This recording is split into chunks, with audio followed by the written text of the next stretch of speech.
Hey everyone, welcome back to Brian's Mysteries and Adventures on Trail. I hope everyone's having a great holiday so far, and just a reminder, it is the holiday season, so maybe forgive somebody that you've been having trouble with. The old adage, the one who forgives ends the argument.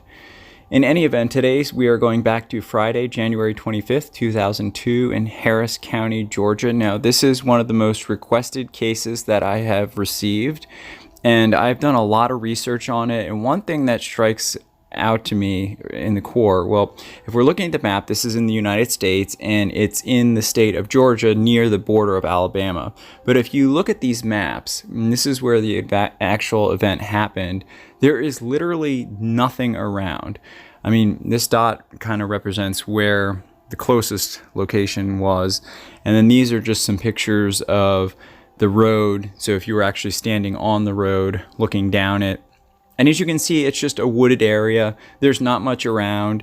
And we are going to be talking about Christopher Thompkins and his mysterious disappearance. And I bring up these maps because if you look, a lot of people over the years have said, oh, he just ran off, but if you look, there's nowhere to run off to. It's just farmland, and really the nearest thing is this church or, maybe a few homes.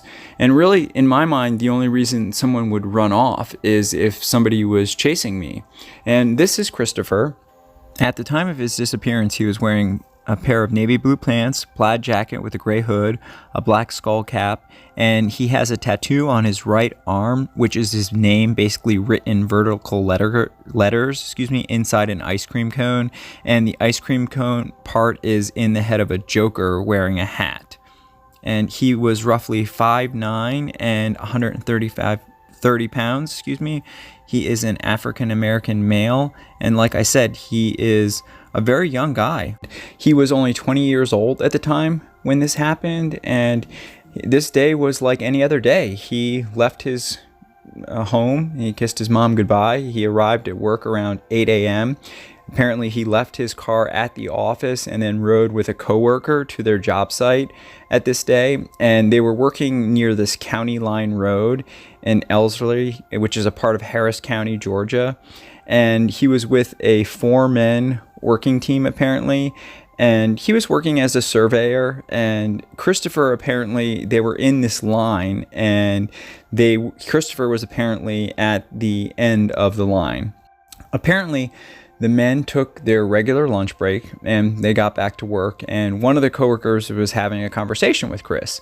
And at one point he says that he just looked away from Chris for a second to complete a task. Who knows what that was. And he says that a minute later, something else, he looked back for his response, and he lifted his head up and looked in that direction where Chris was standing previously, and he was gone. And verbatim, this is what the report says. He initially thought maybe he stepped into the woods to use the restroom. He called out to him very few times. He got no response. He let the other workers know, and they all walked together and tried to look for where Chris may have been working. They were calling out his name, and they were trying to find out where he was. And they found one of his boots hanging from the top of this barbed wire fence. Apparently, all his work tools were lying on the ground. Now, to me, this represents somebody that was running away from something very fast, and they dropped all their stuff, tried to jump over this fence. One of their boots got caught, and they kept running. Now, according to the official report, he was with 3 coworkers, and they were 50 feet apart, and Thompkins was last seen between 1 p.m. and 1:30 p.m. And that is when the crew member that we just spoke of was talking to him, looked away for a second, and then he had seemingly vanished. The other detail is he was wearing these FUBU work boots, and they really had nothing to go on. Now, at the time, his hair was braided. He may have had a mustache or a goatee.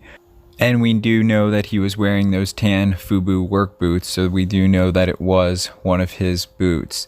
Now, one of the things I found very strange was that the next day, I mean, this all happened around 1 p.m., The surveyor apparently phoned his wife to inform her that Chris had gone missing, but Chris's mom, Ann, was not informed of his disappearance until roughly 4:15 p.m.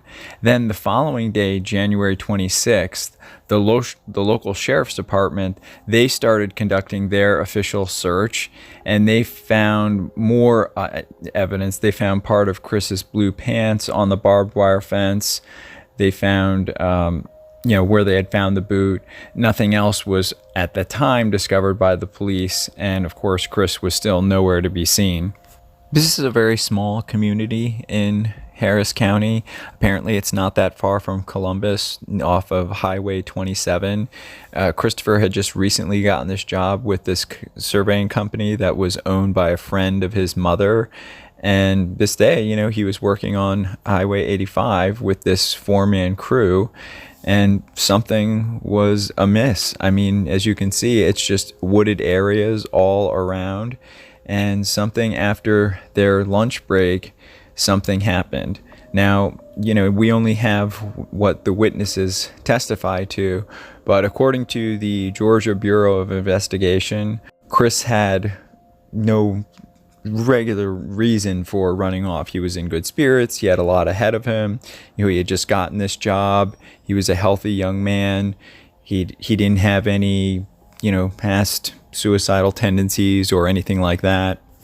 And I bring this up because there is a discrepancy between what his mom says and what his boss says. Chris' boss stated to the authorities that Chris had been acting strangely in the days prior to his disappearance. However, his mother, whom Chris had been living with, she said that she saw Chris every day and there was no strange behavior, no distress, nothing that would cause her to be alarmed or to be worried about him. And obviously, since Chris was living with her, she would have a good sense of what was going on with him. So it's just a little bizarre that, on the boss's state, he's saying that like Chris was acting really strangely, yet his mom says, no, he wasn't acting strangely at all. He was fine.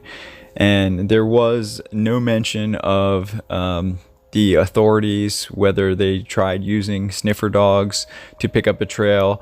The coworkers obviously were questioned by the sheriff, but I guess they found no evidence suggesting that they were involved in the disappearance. Of course, none of them were charged with any crime, but to me, I think that one of them, at least, someone on that job site, knows more than they're saying. And that's just an opinion based on the hard facts, because roughly, this is crazy, in July, so maybe 5 months after his disappearance. Now, there is some discrepancy here. Some sources say that the second boot was found on private property several hundred yards away from the spot of his original disappearance. Other sources say that the boot was found many miles north on private property adjacent to Interstate 85. In either case, his other boot was found, along with, different coins and stuff on the ground. And this is all just very bizarre. Now, in my research, I noticed that a lot of the other people that have looked at this case have asked the question, well, why would he dump all his stuff there? Or why would he empty his pockets?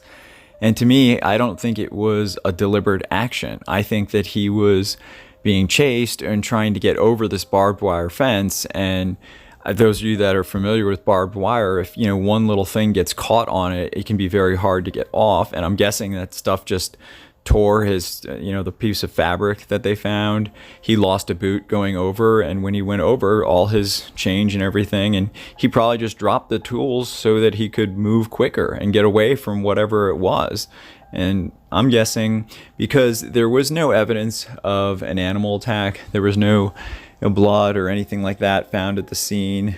So it's more likely that he had an altercation with one of his coworkers or somebody nearby, and he was just trying to flee the scene. I mean, this is just a theory. There have been many theories, but the fact is that I don't think they did a very thorough investigation from the beginning. Yes, they interviewed the workers and did certain things, but it seemed to be just sort of like, oh, he ran off to start a new life, which really doesn't make any sense, especially when you look at what was happening. He had just gotten this job. He was happy.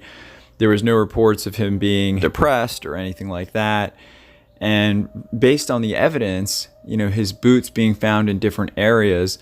Now, if you've ever tried to run and you've lost one of your shoes, depending on the situation, he could have either taken the second boot off deliberately, and then someone found it and just hung it up on the fence, the second one, so that, if somebody came back looking for the boot, they would see it hanging on the fence.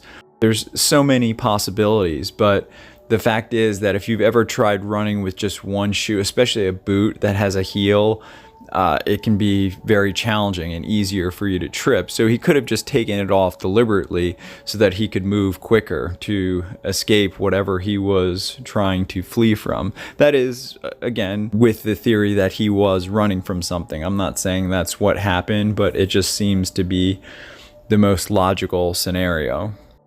Another twist in this case is therefore after they did find remains in the area where he went missing. Now, they didn't turn out to be Christopher's, but it is a little bizarre that there were other human remains in this exact same spot where he disappeared. It's a very difficult case to figure out what happened here, especially when you look at the maps, because there's really nowhere to go. Even if he had just stepped out to use the restroom, I find it very hard to believe that none of his coworkers heard him screaming or yelling. Obviously, if he was running away from something, he probably would have been making noise or some kind of, the general human nature is to yell for help. And I just think that someone in this group isn't telling everything they know. And that's just a guess, but it just doesn't add up. When you look at it from a whole, based on the evidence, based on what his mother said, and then based on what the crew said, there's something that is missing and something that has yet to be said. The fact that these co-workers were all working within 50 feet of each other, and based on the account, this one co-worker was talking to him 1 minute and then turned around and he was seemingly gone the next minute. And when they called out for him, they couldn't find him, no response. They looked, and yes, I said they found the boot, but I don't know, it really just doesn't add up, especially since it was hours later before they alerted his mom that he was missing. In my opinion, is just a little bit strange. My first instinct after the first maybe 30 minutes of looking for him, especially in this area where there's nothing around, and not being able to find him, I would have called the authorities right away, let his mom know. I mean, they eventually did call 911, but there was so many hours in between there where anything could have taken place. And again, I'm not pointing the finger at anybody, I'm not accusing anybody, but I'm just saying that there's a lot of things in this case that don't make sense. Why did the one coworker call his wife to inform her that Chris was missing before calling the authorities? And why wasn't his mom, Ann, notified until hours later? And unfortunately, it wasn't until the next day, January 26th, that the local sheriff's office actually started conducting their official investigation. And, with that amount of time, it's always enough time for a lot of things to disappear, evidence and all kinds of things. In this particular case, I think that there was some problems from the very beginning. I think the authorities should have been there, within an hour of him going missing, especially in this area when there was this group of men that had been working together. They were talking, and all of a sudden one of your coworkers just vanishes. I mean, that should set up red flags and alarm bells right away. I personally think that they should have brought out sniffer dogs, both when they found the boot, on the first day, and when they found the second one. Obviously, when they found the remains in that area, they had a whole team of people there. But as far as the investigation into Chris's disappearance, I just don't think it was given the attention that it deserved and merited. And I know that his family and friends spent hours looking themselves, and he still remains missing to this day. They never found anything except for those, small articles of clothing, the boots and the coins and his tools. And I just find it to be a very, very unsettling case. And I do believe that there was foul play involved. And again, that's just my opinion. You don't have to agree. Obviously, there's the slight chance that something happened, he had a breakdown and just decided to run off, but there's no evidence or past documentation that would suggest any type of behavior like that. And it's just the evidence that we do have, which isn't a lot. It just points more towards something nefarious, that he was being chased by something or someone, and he was in fear for his life. I mean, again, we don't know. I don't know if we'll ever know, but I hope and pray that one day Chris's family will get the answers that they deserve. And that's one of the biggest tragedies in cases like this. You just don't have any answers. So you're always having those questions in your mind of what happened. I'd like to dedicate this video to Christopher Carlton Thompkins, all his loved ones, everybody who knew him, and everyone who's working to try and bring his family some answers. My thoughts and prayers go out to them, and hopefully he can get justice and answers soon for his family, friends, and loved ones. If you have any information regarding Christopher Thompkins on this case, please contact the Harris County Sheriff Department at 706-628-4211. My thoughts and prayers go out to Chris, his family, all his loved ones, and just hoping that they can find some answers soon. I want to thank everybody for watching, as always, and please be respectful in the comments if you choose to leave them. Remember, these are real people going through real crises, and just think before you comment, please. Special thank you to co.ag for providing the background music, and I'll see everybody in the next one. Take care. Hey everyone, thanks for sticking with me till the end. And I just wanted to say, I know this is one of those cases that Mr. Politis covered, and a lot of other people have subsequently covered it. But honestly, I had a lot of requests to cover this case, and I honestly, based on what I do know of Mr. Politis, I don't see how this fits the criteria of what he normally does, which is in parks and revolving granite and all that other stuff. So before you all start hating on me for doing this video, I wanted to do it because I felt it didn't get a lot of press at the time, and I don't think it got the proper police and media coverage. That said, I think Mr. Politis has done a wonderful job bringing a lot of these cases into the spotlight, and I respect him, and I think that he is, an amazing person.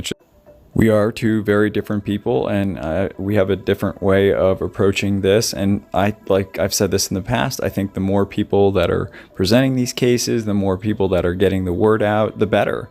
And I encourage that. I think people should watch as many channels as they can, because the more eyes that we have on these types of cases, the more chances that we have of having them solved. You never know what thing you might see in one video and then pick up another clue from another video. So I think that it's great, and I've made a lot of really good friends in the community, especially with Bill and Steve over at Missing Persons. They are great, and we will definitely be doing some projects together in the near future. In any event, I just want to wish you all the very best happy holidays, and hope your holidays are going great so far, and I will see you in the next one.